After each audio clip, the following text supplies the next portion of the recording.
You cheated on me.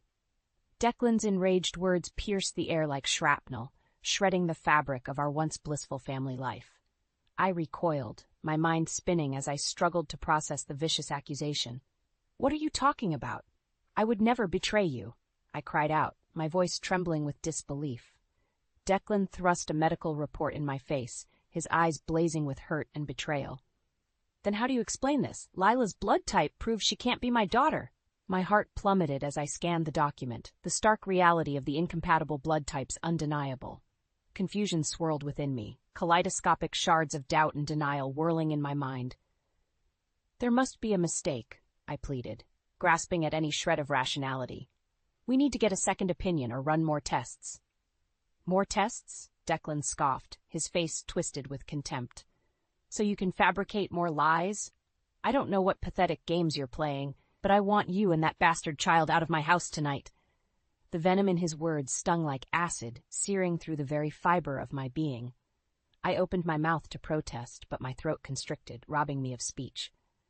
How could the man I loved, the father of my child, hurl such vicious insults with such callous ease? Lila's muffled sobs drifted from her bedroom, a heartbreaking counterpoint to the maelstrom engulfing our home. Mustering every ounce of composure, I turned and went to her, cradling her tiny form as she clung to me, her tears soaking my blouse. "Mommy, why is Daddy so mad?" she whimpered, her innocent eyes brimming with fear and confusion. I stroked her hair, my own tears flowing freely now. "It's going to be okay, baby. Mommy's here," I whispered, the hollow reassurance tasting bitter on my tongue. The front door slammed, signaling Declan's departure. His mother, Eloise, regarded me with undisguised contempt, her judgmental stare searing into my soul. "I always knew you were trash," she spat, her words laced with venom. "God knows what other depraved secrets you're hiding." As she stormed out, I sank to the floor, cradling Lila in my arms, her tiny body racked with sobs. The walls seemed to close in around us, the once warm sanctuary of our home now a suffocating prison of shattered trust and broken dreams. That night, as I lay awake in the darkness, my mind replayed the horrors of the day in an endless, torturous loop. Declan's accusations, Eloise's scathing condemnation, they burrowed into my psyche like parasitic worms, gnawing at my sanity, my self-worth eroding with every agonizing second. Yet, amid the maelstrom of despair, a flicker of defiance ignited within me. I was innocent, and no matter how insurmountable the odds, I would fight to prove it. For Lila's sake and for my own, I would not surrender to the shadows of doubt. As the first tentative rays of dawn seeped through the curtains, I rose from the bed, my resolution steeled. Whatever challenges lay ahead, I would face them head-on, unbowed and unbroken. This was not the end. It was merely the beginning of a hard-fought battle for truth, justice, and redemption. The next few days blurred into a waking nightmare. Declan's rage had not subsided, his accusations growing more venomous with each passing hour. Eloise fanned the flames, her hateful whispers poisoning his mind against me. "You'll never see that child again," Declan snarled, his face contorted with rage. "Not until you admit to your sordid betrayal." I pleaded, reasoned, and begged, but my words fell on deaf ears.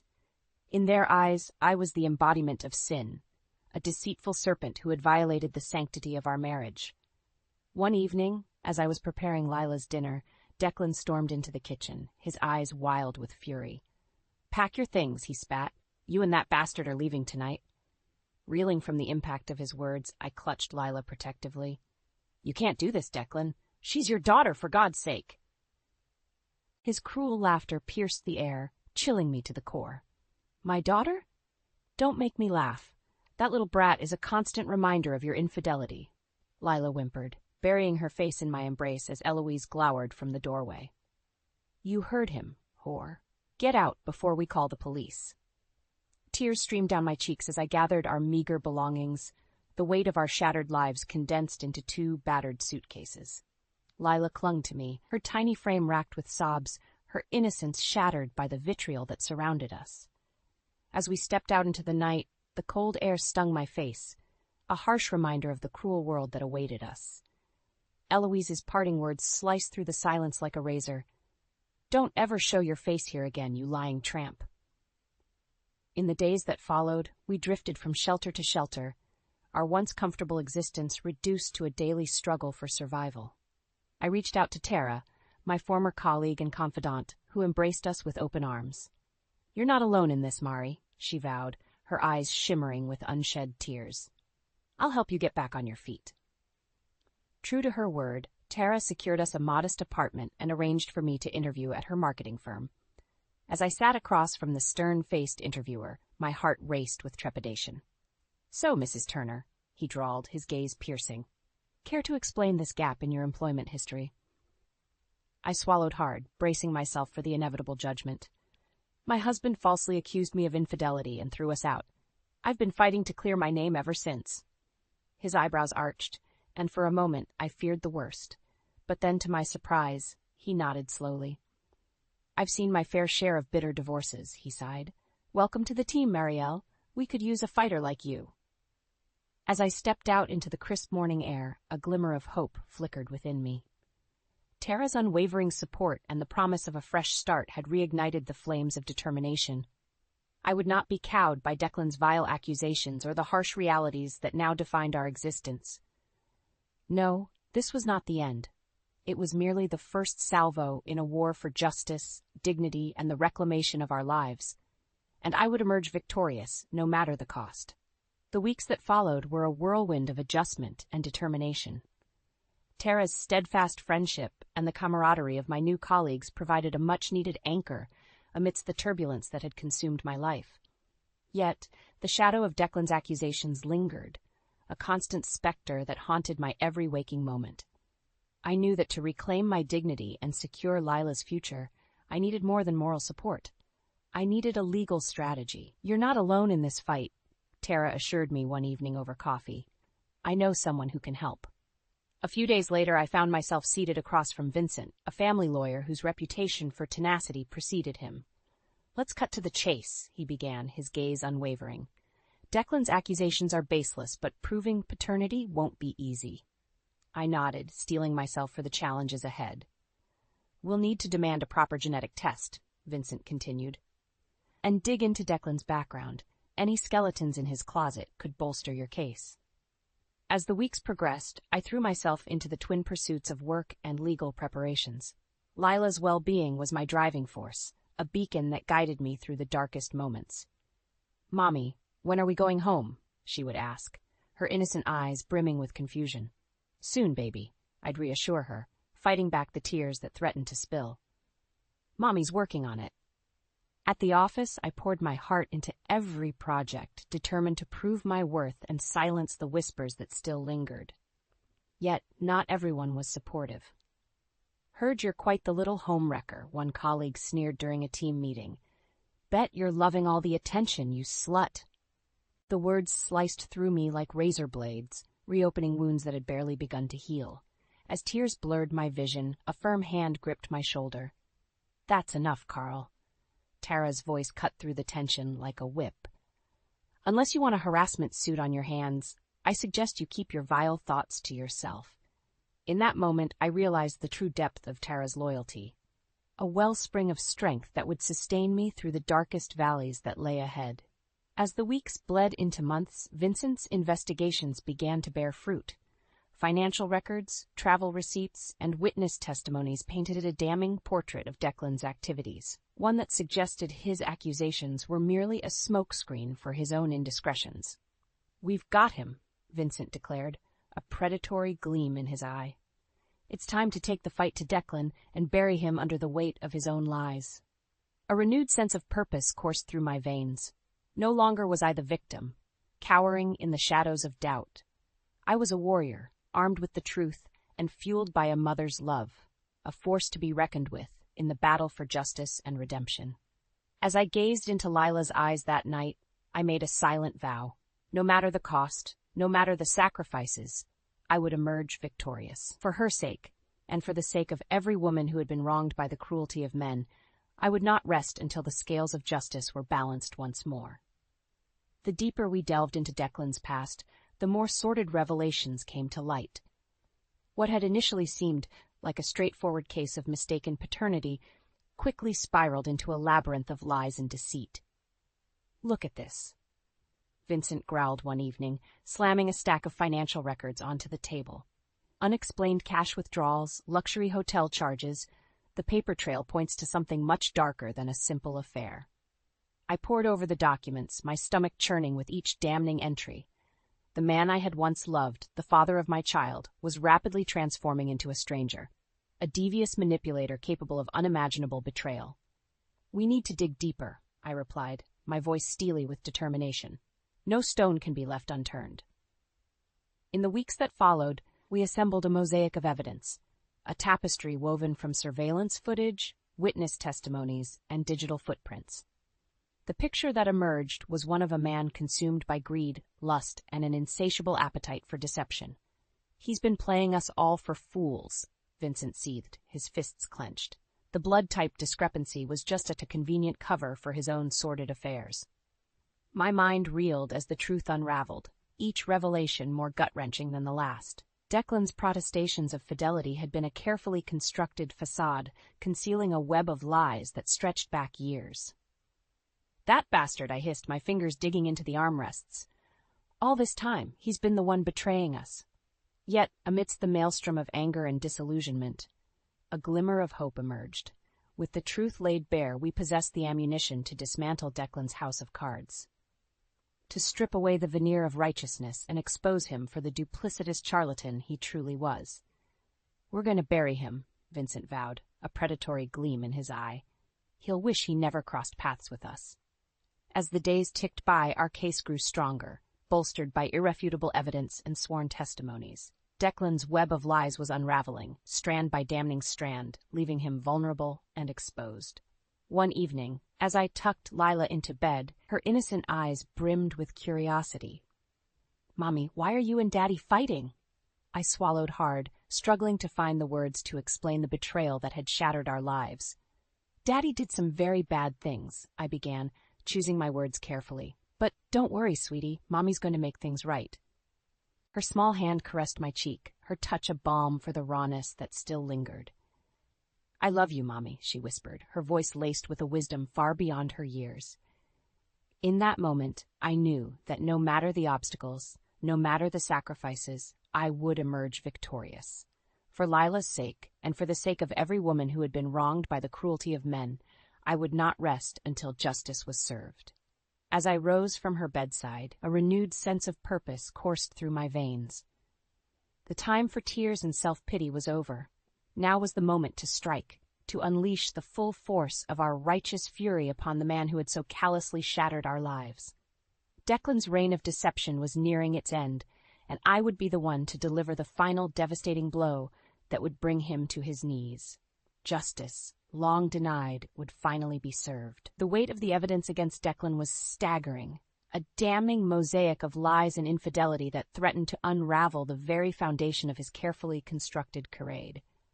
Yet, as the day of reckoning approached, a sense of trepidation gnawed at the edges of my resolve.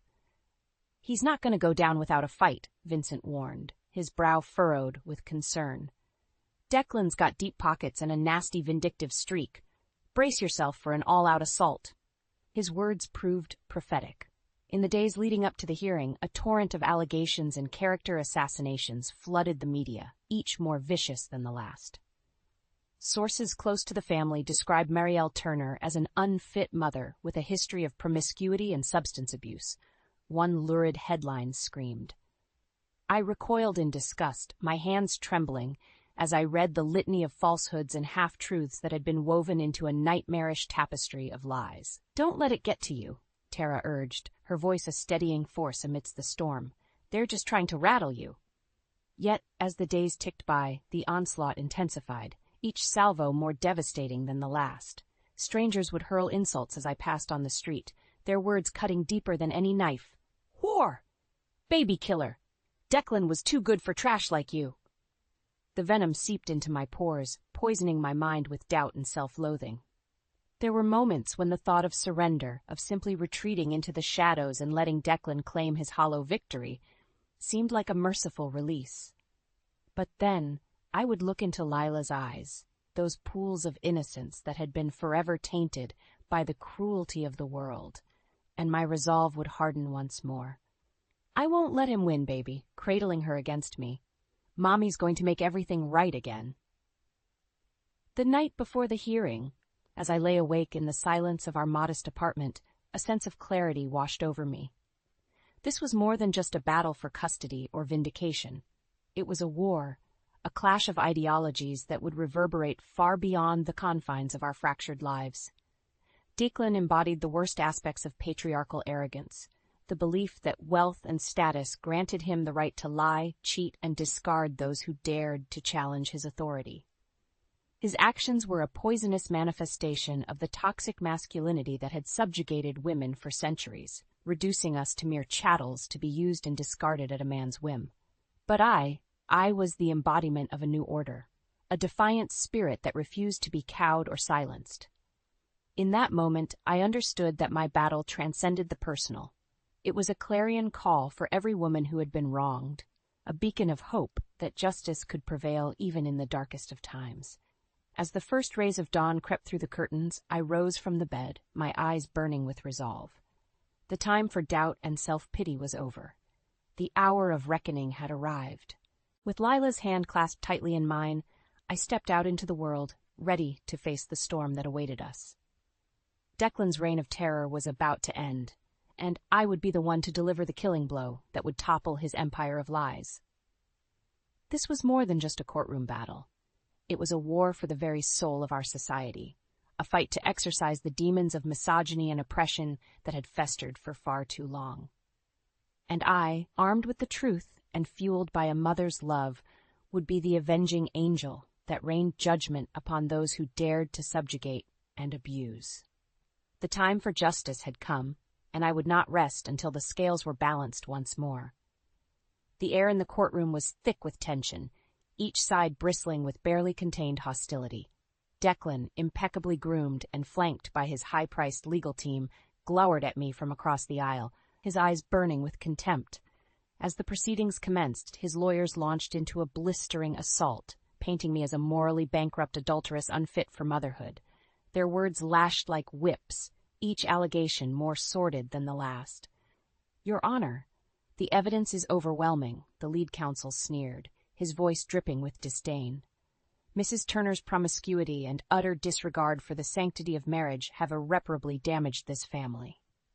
I steeled myself, my fingers digging into the armrests as a tidal wave of rage threatened to consume me. But then Vincent rose to his feet, his eyes glinting with a predatory gleam. "Your Honor, the defense's claims are nothing more than a smokescreen, a desperate attempt to conceal the truth about Mr. Turner's own egregious transgressions." With a deft flick of his wrist, he produced a sheaf of documents, slamming them onto the evidence table with a resounding thud. Financial records, travel receipts, surveillance footage, all pointing to a sordid web of infidelity and deceit that stretches back years.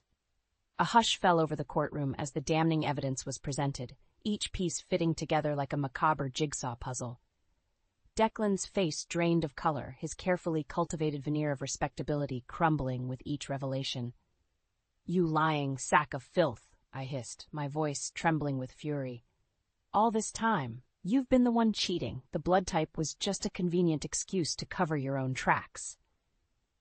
Declan recoiled as if struck, his eyes darting frantically from face to face, searching for an ally in the sea of condemnation that surrounded him.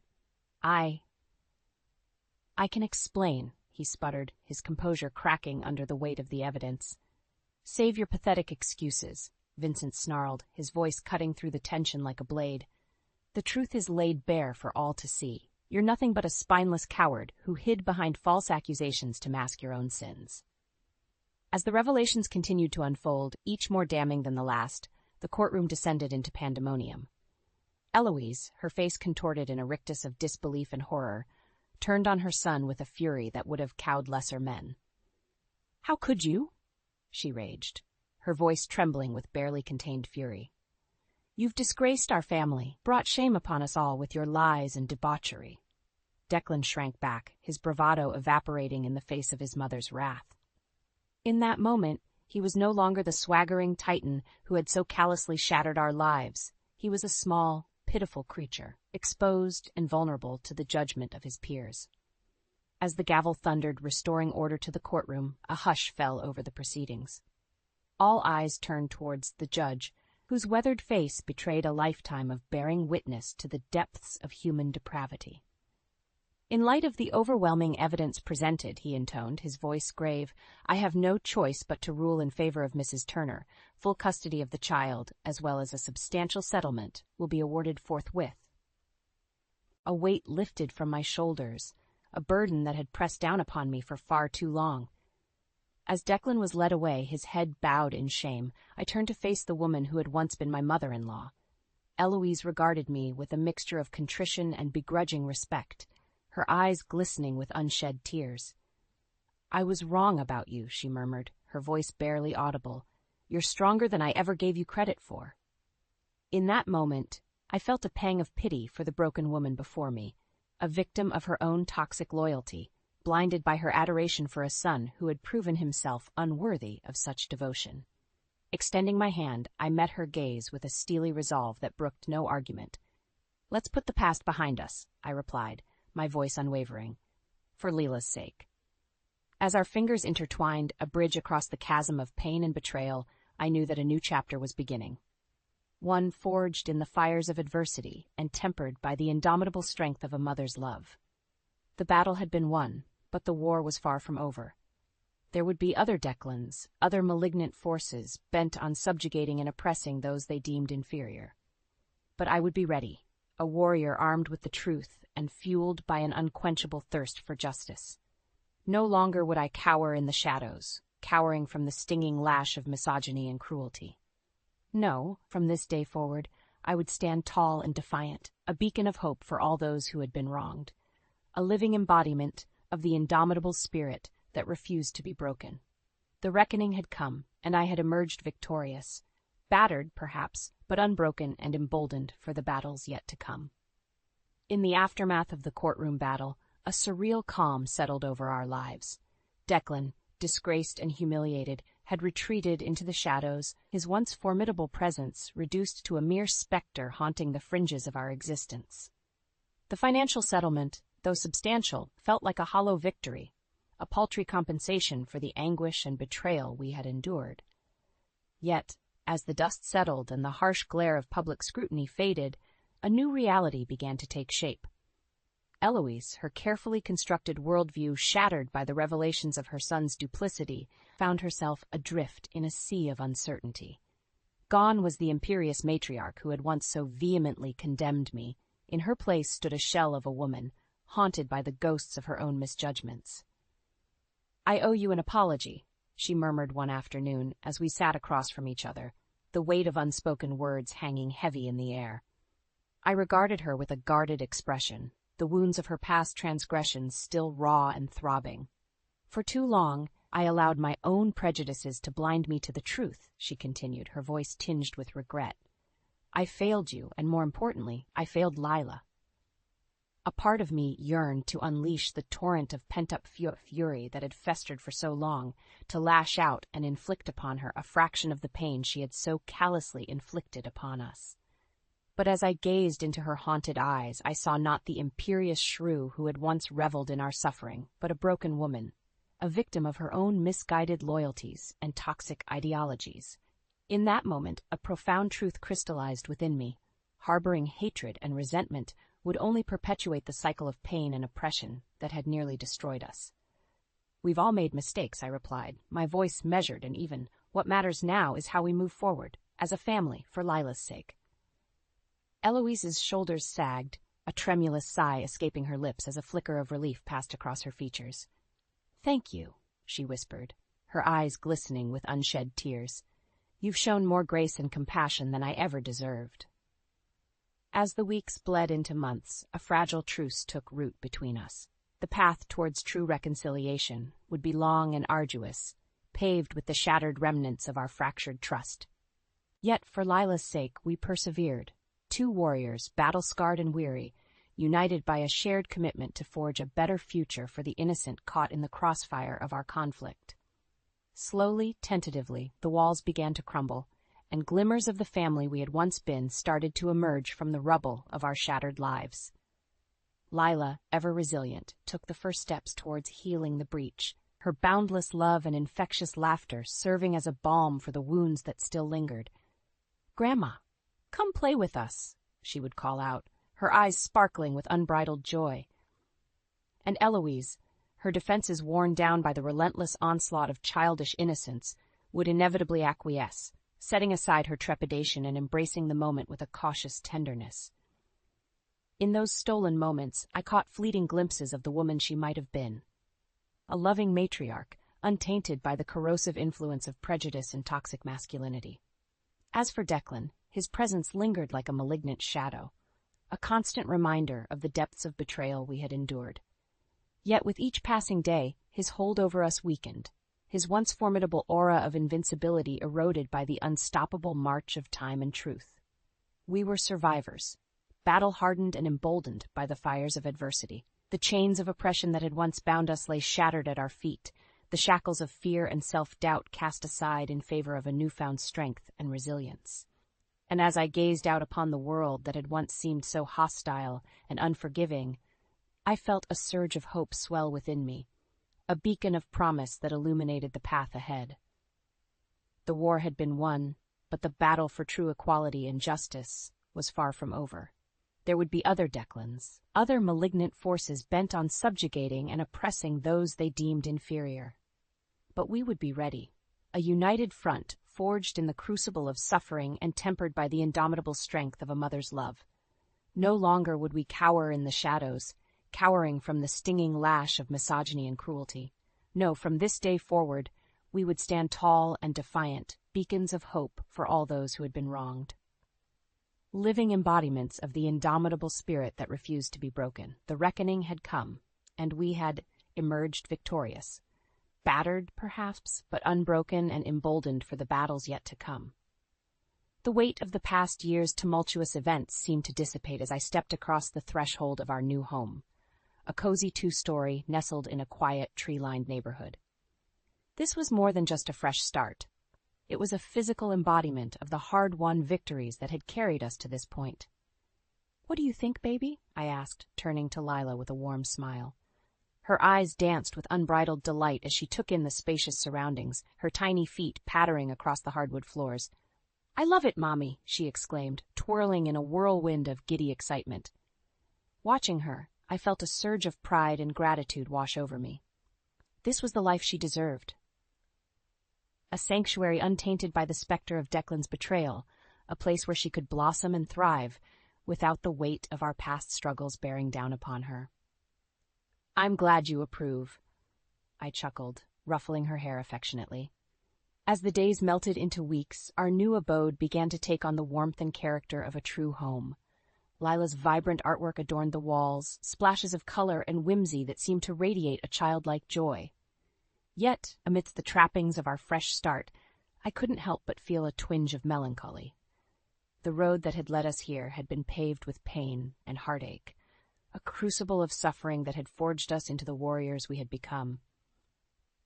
"You've come a long way, Mari," Tara murmured one evening as we sipped wine on the back patio, basking in the golden glow of the setting sun.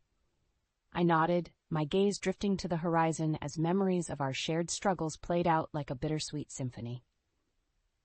"There were times when I didn't think I'd make it," I admitted, my voice tinged with a hard-won wisdom. "But you were there, every step of the way. I can never repay you for that." Tara's eyes shone with a mixture of pride and affection as she reached across the table, her hand enveloping mine in a warm, reassuring embrace. "You don't have to," she replied, her voice thick with emotion. "Seeing you rise from the ashes, stronger and more resilient than ever, that's all the reward I could ever want." As the weeks bled into months, I found myself rediscovering the passions and ambitions that had once defined me. With Lila's future secured and the specter of Declan's betrayal fading into a distant memory, I turned my sights towards the next chapter of my life. The marketing firm welcomed me back with open arms, and I threw myself into my work with a renewed vigor, channeling the hard-won lessons of my ordeal into a driving force that propelled me ever forward. "You've got fire in your belly, Turner," my boss remarked one day, a glint of admiration in his eye. "Keep this up, and you'll be running the show before you know it." As I climbed the corporate ladder, each rung a testament to my tenacity and resilience. A part of me couldn't help but revel in the delicious irony of it all. The very traits that Declan had sought to crush and subjugate, my strength, my independence, my unwavering spirit, were now the cornerstones of my success. Yet for all my professional triumphs, it was the quiet moments with Lila that truly brought me solace and fulfillment. Watching her blossom into a confident, vibrant young woman filled me with an indescribable sense of pride and wonder. "You're my hero, Mommy," she would whisper, her eyes brimming with adoration as she snuggled against me on the couch, our nightly ritual of story time and cuddles unfolding like a cherished tradition. In those moments, I felt a profound connection to the unbroken chain of strong, resilient women who had come before me, warriors who had fought and bled to carve out a space in a world that had sought to diminish and subjugate them. And as I gazed into Lila's innocent face, I silently vowed to honor their legacy, to be the embodiment of the unwavering spirit that refused to be cowed or broken.